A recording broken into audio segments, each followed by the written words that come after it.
Peraí. Até me emocionei.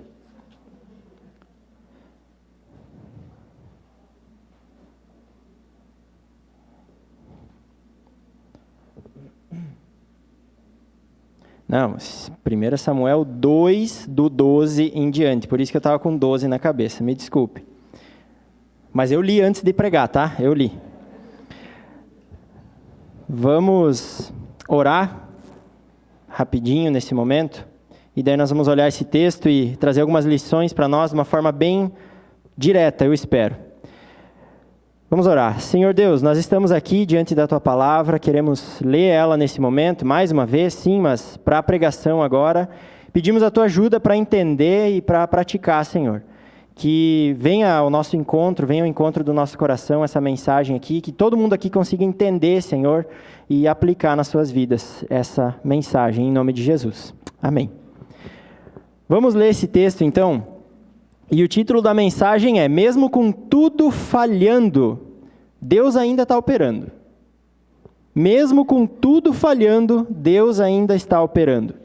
1 Samuel, capítulo 2, versículo 12, até o 26 nós vamos ler. E diz assim, presta atenção que é uma história. Os filhos do sacerdote Eli não prestavam e não se importavam com Deus o Senhor. Eles não obedeciam os regulamentos a respeito daquilo que os sacerdotes tinham direito de exigir do povo. Quando um homem estava oferecendo o seu sacrifício, o ajudante do sacerdote vinha com um garfo de 3 dentes. E enquanto a carne estava cozinhando, ele enfiava o garfo dentro da panela e tudo que o garfo tirava ficava sendo do sacerdote. Era costume fazer isso todas as vezes que um israelita ia para Siló oferecer sacrifícios. Mas antes mesmo da gordura ser tirada da carne e queimada, os filhos de Eli mandavam que o ajudante do sacerdote fosse e dissesse a quem estava oferecendo o sacrifício: me entregue um pedaço de carne para o sacerdote assar. Ele não vai aceitar de você carne cozida, mas só carne crua. E se o homem respondia: ok, deixe que eu tire primeiro a gordura, depois você pode tirar o que quiser, o ajudante do sacerdote dizia: não, entregue logo essa carne, senão eu tomarei à força. Assim, os filhos de Eli tratavam com muito desprezo as ofertas trazidas a Deus o Senhor. E para o Senhor, o pecado desses moços era muito grave. Samuel, por outro lado, continuava no serviço de Deus o Senhor. E, embora ainda fosse menino, vestia um manto sacerdotal de linho. Ana, sua mãe, todos os anos fazia uma túnica para ele e a levava quando ia com seu marido oferecer o sacrifício anual. Então Eli, que era o sacerdote, abençoava Eucana e a sua mulher e dizia: que o Senhor Deus dê a você e a Ana, sua mulher, outros filhos para tomarem o lugar de Samuel, que foi dedicado a Deus. Depois eles voltavam para casa. E o Senhor abençoou Ana, e ela teve mais 3 filhos e 2 filhas. E o menino Samuel crescia no serviço de Deus o Senhor. Eli já estava muito velho, e ele ouvia falar de tudo que os seus filhos faziam aos israelitas, e também de que eles estavam tendo relações com as mulheres que trabalhavam na entrada da tenda sagrada. Então Eli disse: por que é que vocês estão fazendo essas coisas? Todos me falam do mal que vocês estão praticando. Parem com isso, meus filhos. Eu estou ouvindo o povo do Senhor Deus dizer coisas terríveis a respeito de vocês. Se uma pessoa peca contra outra, o Senhor pode defendê-la. Mas quem pode defender aquele que peca contra Deus? Mas eles não ouviram o pai, pois o Senhor havia resolvido matá-los. E o menino Samuel continuava a crescer, e tanto o Senhor como as pessoas gostavam cada vez mais dele. Nós vemos nessa situação aí um contexto diferente. Hoje em dia não tem mais sacrifício. Ou você já viu? Não, eu nunca vi pelo menos um culto, a gente matar nenhum bicho aqui, porque é diferente. Naquela época, Deus deu a solução para o ser humano. Disse assim: tudo bem, ser humano é pecador e o pecado merece a morte. Mas para que você não morra, vai lá e ofereça um sacrifício, mate um animal toda vez que você pecar, porque então a minha ira, Deus falando, né? A minha ira não vai cair sobre você, mas vai ser temporariamente satisfeita naquele animal ali. E então as pessoas tinham que sempre estar trazendo animais para o sacrifício, porque as pessoas sempre pecam. Nós somos assim também. Para oferecer esse sacrifício, não era só ir lá e matar qualquer bicho e pronto. Deus tinha dado regras claras. Ele disse animais assim, assim, assado, e quem vai oferecer é o sacerdote. E o sacerdote, ou os sacerdotes, né, tinha mais do que um, iam lá e tinha uma sequência certa de passos para fazer. O que é que os filhos de Eli, que eram os caras que estariam ali, ó, os segundo no comando. Eli era o grande sacerdote e os filhos dele iam substituir ele depois. O que é que eles estavam fazendo? Estavam tocando o terror nos sacrifícios. Estavam fazendo tudo errado, deixando tudo de lado, o que Deus tinha mandado. Então, eles eram, daria para dizer, pura bucha, né? Pensa só, os sacerdotes escolhidos por Deus, dedicados a Deus, colocados lá para sacrificar a Deus, e faziam o que bem entendiam, roubavam carne de sacrifício, tiravam das pessoas, que as pessoas iam lá para oferecer o sacrifício, e eles passavam a perna e diziam, dá logo essa carne, senão nós vamos tomar força. E as pessoas não tinham o que fazer. E isso foi se espalhando, e todo o povo de Israel sabia, porque eram os líderes espirituais, eram pessoas de destaque, esse Ofni e Finéias, esses dois sacerdotes pura bucha aí. Então eles faziam coisas muito erradas, e as pessoas viam, falavam e copiavam. Porque se o sacerdote está fazendo, o que me impede? Por que é ruim? Por que é mal eu fazer? Qualquer um pode fazer também. E olha só, eles eram tão maus que Deus já havia decidido fazer o que com eles? Matar. Para vocês terem ideia do ponto que tinha chegado. Deus disse assim, ó, é o meu nome que está em jogo. Se eles estão fazendo isso, eu vou acabar com eles, porque é o meu nome. Então ele já tinha decidido matar esses dois caras aí. E quanta gente faz o mal hoje? Quanta gente despreza o culto a Deus hoje? O culto é diferente, mas ainda existe. O Deus é o mesmo. O nome dele, a majestade dele é a mesma.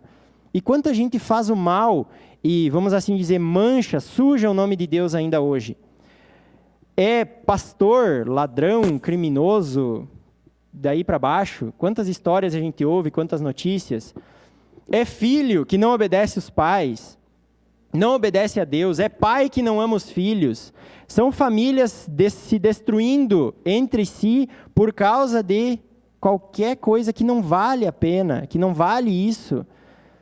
É muita maldade no mundo, é muita violência no mundo hoje. O mundo está ruim. Talvez todos seriam, naquela época, discípulos lá de Ofni e Finéias. Traição, roubo, corrupção, é isso aí. O mundo hoje pode-se dizer que está assim. É crente, cristão, que não paga as contas, que não ama o próximo, que não ama Deus. E daí vai.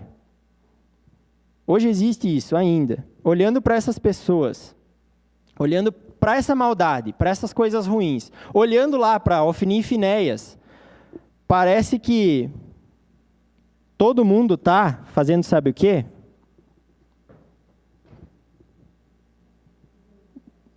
Pisando na bola. Deu para ver aí?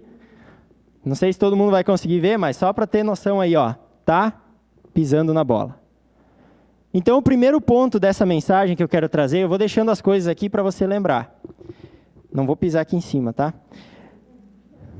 Tem gente que pisa na bola. Olhando para o versículo 12 em diante, fala tudo de mal que os filhos de Eli estavam fazendo. E isso dá para definir, essa é a definição de pisar na bola. É fazer tudo errado. É fazer o que não se deve fazer. No jogo de futebol, tá todo mundo jogando, passando, chutando lá, mas quando alguém pisa na bola é problema. Por quê? Ou vai discutir, ou acha que tem um problema, ou vai brigar, alguma coisa assim. Não, tem algo errado aí. Não se pisa na bola, continua jogando. Então os filhos de Eli pisaram na bola. Eles deram um péssimo exemplo. Pensa só, Deus tinha escolhido sacerdotes para conectar as pessoas a Deus. E eles estavam fazendo isso de qualquer maneira, ou nem estavam fazendo isso, a ponto de Deus ter decidido matar eles. Até os sacerdotes pisaram na bola. Que decepção. E daí você vê esses erros na igreja. Nossa, fulano lá pisou na bola. Nossa, pastor tal pisou na bola. Nossa, quanta gente pisa na bola hoje. E você vai se decepcionando. E a gente vai pensando, mas será que tem uma saída ainda? Mas que mundão velho sem porteira, né? Quanta coisa ruim acontecendo. Quanta gente questionando Deus. Ou olhando assim, nossa, como as pessoas hoje não têm mais fé em Deus. E pisam na bola. E a gente fica decepcionado com isso. Ao longo de toda a história, isso não é novidade. Sempre tem gente que pisa na bola. Sempre tem gente que pisa na bola. Ao mesmo tempo, Deus sempre prepara alguém que faz sabe o quê?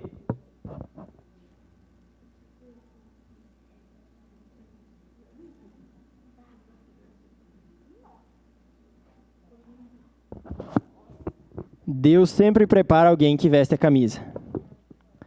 Eu fiz questão de botar a do Brasil, tá? E não qualquer outra, para não dar discórdia, né? Para ninguém sair aí, brigado hoje do culto. Mas Deus sempre prepara alguém que veste a camisa. E aí a gente vê isso no versículo 18 em diante. Porque está falando tudo de mal que Ofni e Finéias faziam. E faziam isso, e pisavam na bola daquele jeito, e aprontavam daquele outro. Mas o menino Samuel continuava no serviço de Deus. E daí descreve um pouquinho da trajetória de Samuel. Deus estava preparando o pequeno Samuel, um menino lá que tinha, acho, 8, 9 anos naquela época. Deus já estava preparando ele para o seu serviço. Deus já estava preparando alguém que vestia a camisa. E o que é o vestir a camisa? Pensa comigo. Quando um jogador vai lá, né, naquela coletiva de imprensa e veste a camisa, o que significa? Que a partir de agora ele é daquele time. Se ele já foi de outro time antes, acabou. Agora ele é daquele time ali. E ele vai jogar. E a gente vê o cara jogando e dando sangue lá. E ele é daquele time. Ele vestiu a camisa na frente de todo mundo. Isso significa vestir a camisa, é jogar para valer, é fazer o máximo. Agora eu sou desse time aqui, que eu estou vestindo a camisa. Agora eu faço parte desse grupo aí. Ao mesmo tempo, a gente vê no texto aqui que os sacerdotes eles tinham que vestir literalmente uma roupa especial. Era um manto de linho, né? Porque significava pureza, era uma roupa branca. Samuel, mesmo criança, ele ainda não era um sacerdote, né, adulto, mas ele servia no templo e ele já vestia essa roupa especial. Então Samuel, tanto no sentido figurado, quanto literalmente, ele já vestia a camisa. Ele já tinha entendido. O que é certo, o que eu devo fazer é isso. E eu faço isso. Essa é a minha vida. Ele vivia para servir ao Senhor. Então, ao mesmo tempo que há os erros das pessoas, que tem gente que pisa na bola, muita gente, Deus, ao mesmo tempo, prepara a gente que veste a camisa. Deus continua preparando. Ao mesmo tempo que Ofni e Finéias tinham quase destruído o culto ao Senhor, Deus estava preparando o pequeno Samuel. Isso se aplica hoje também. Mesmo que não apareça, ou que não pareça assim, não vejo nada de bom acontecendo, ou vejo muito pouco bom acontecendo, em relação ao que tem de ruim, de mal, mesmo assim, Deus sempre está levantando pessoas, moldando pessoas, preparando gente, e não só adultos, desde crianças. Desde crianças, Deus prepara pessoas para a sua obra. Deus sempre está preparando alguém que veste a camisa. E o terceiro ponto, eu vou afirmar só depois que eu explicar ele. Ofni e Finéias estavam avacalhando com o culto a Deus, mas Deus estava preparando o pequeno Samuel. Deus precisava substituir aqueles dois lá. Por quê? Era sempre o sumo sacerdote, o grande sacerdote, tinha um filho ou mais, e o filho mais velho era o próximo sumo sacerdote, e então o próximo, de pai para filho. Ofni e Finéias iam morrer, então ia ficar sem sumo sacerdote.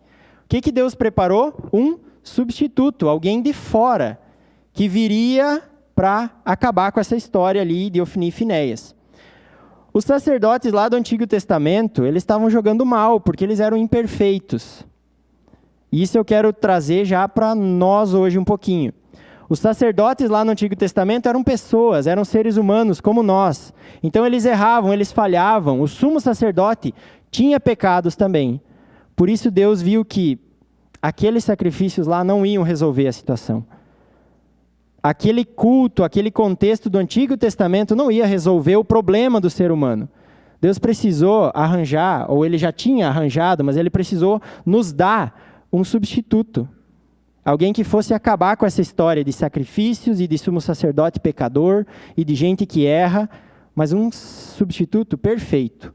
O melhor jogador que já existiu. Ele colocou em campo o melhor jogador do universo. Quem? O Neymar?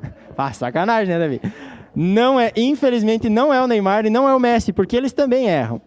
Deus colocou em campo o melhor jogador do universo, que era Jesus.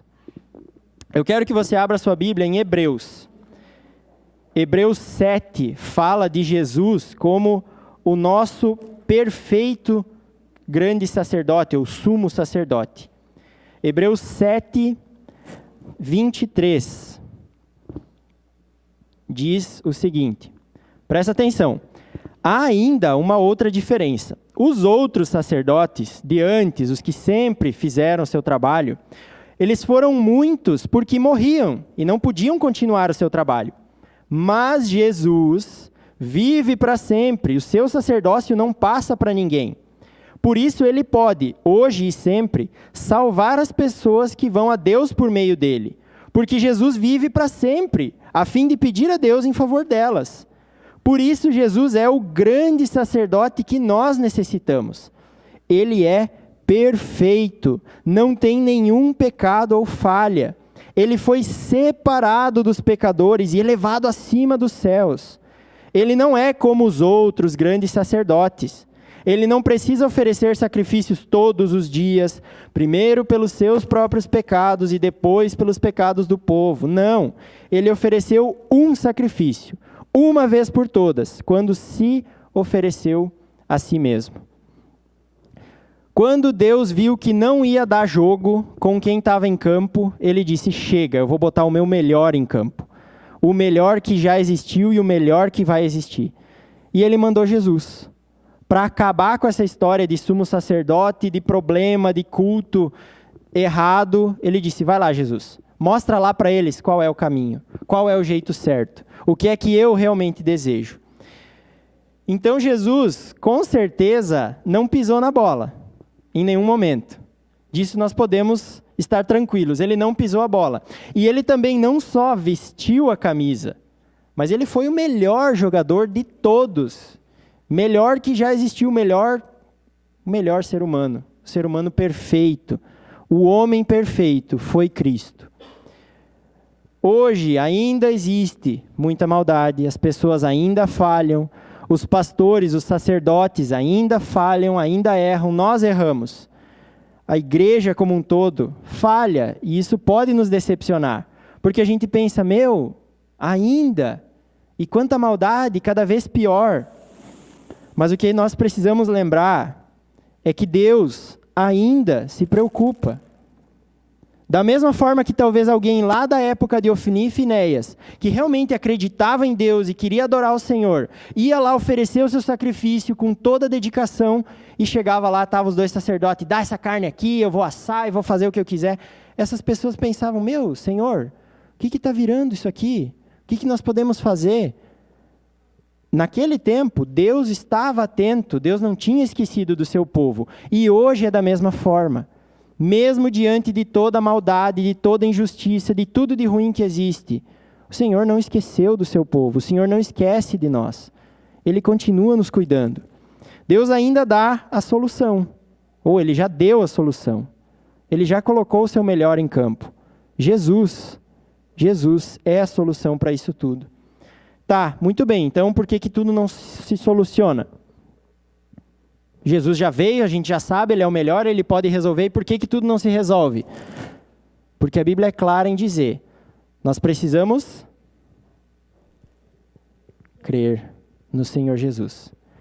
Crer no Senhor Jesus. Ah, mas eu acredito, eu aceito Ele, eu entendo. Nossa, Jesus é o melhor mesmo. Mas só isso não basta. O crer significa ter um relacionamento pessoal com Ele, com Deus, através do Espírito Santo. E esse relacionamento pessoal deve melhorar e crescer a cada vez mais. É isso que o Senhor Deus espera de nós. Que a gente entenda o nosso pecado, entenda que nós necessitamos de alguém para solucionar esses problemas. E que esse alguém é Jesus, e a gente se relacionar com Ele. Ora, um relacionamento é passar tempo, é conversar, é orar, é ler na palavra. A gente está cansado de ouvir isso. Nós precisamos crescer nesse relacionamento com Ele. Só o aceitar, só o entender quem é Jesus, só o, ok, Ele é o melhor, isso não basta. Nós precisamos crer para a salvação. Pensa comigo, última ilustração aqui, que você é um jogador de futebol. Faz de conta, tá? Faz de conta. Que aquele sonho, ó, o Davi aí está sonhando alto, né, lá no futuro. Pensa aí que você é um jogador de futebol. E que do nada você ganha a oportunidade de passar a morar no mesmo centro de treinamento, na mesma casa que o Messi, ou que o Neymar, ou que o Cristiano Ronaldo, ou as meninas, talvez a Marta, sei lá, né? Tem uma outra jogadora aí que eu esqueci o nome agora, que é a melhor do mundo. Pensa que você pode passar a morar, viver junto com essa pessoa, você conversa, você almoça, janta sempre junto, vai treinar, vai para o campo, aprende as jogadas. Imagina, você vai ser talvez um dos melhores também. É uma oportunidade valiosíssima. E não é isso mesmo que nós temos oportunidade de fazer com Jesus? Ele é o melhor, nós somos jogadores em campo. Como é que a gente pode aperfeiçoar nosso relacionamento com Deus, melhorar a nossa vida, entender as coisas? É vivendo perto dele, aproveitando esse contato que nós temos com ele. Talvez morar junto lá e treinar junto com o Messi, com o Cristiano Ronaldo, é um sonho que não vai se realizar. Mas o viver junto com Jesus, não. Viver junto com Jesus é realidade. O que você está esperando, está deixando de lado aí, está perdendo tempo? Se você poderia estar copiando o melhor do mundo. Viva com ele, copie ele em tudo que você pode. Lembra comigo, mesmo falhando, mesmo tudo falhando, mesmo o mundo caindo ao seu redor, Deus ainda está operando. Deus ainda está olhando para o seu povo, para a igreja, para o mundo como um todo. Deus ainda se importa. Mesmo que muita gente pise na bola, Deus sempre prepara alguém que veste a camisa. E o melhor jogador do universo, de todos os tempos, Deus já colocou em campo, que é Jesus. Eu pergunto para você, para a gente encerrar essa mensagem. Quem é você nessa história? Um Ofni, um Finéias? Talvez não. Nossa, eu não faço tanta coisa ruim assim. Mas você talvez seja alguém do povo que está vendo aquilo errado e está dizendo, fazer o quê, né? É isso aí. Esse é tão digno de culpa quanto um Ofni e um Finéias. O que Deus espera de nós é que nós sejamos Samuéis no nosso contexto. Que a gente vista a camisa. Quem é você nessa história? Vamos orar?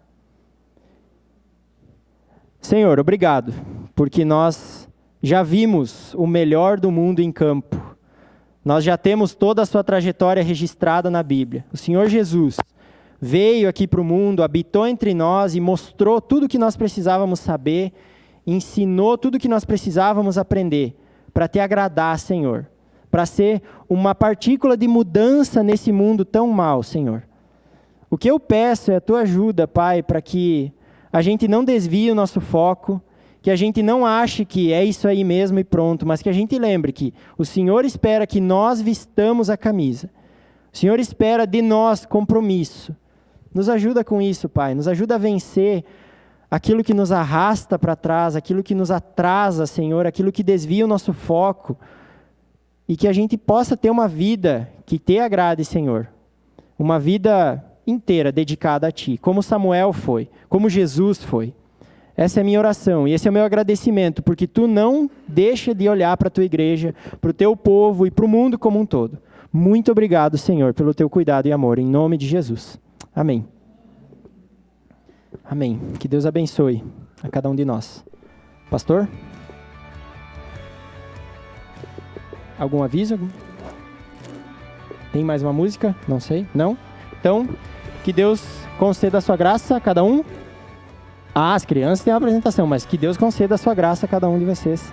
E que Ele nos ajude nesse treinamento e nesse jogo que é a vida. Vamos esperar a gurizada chegar aí, então.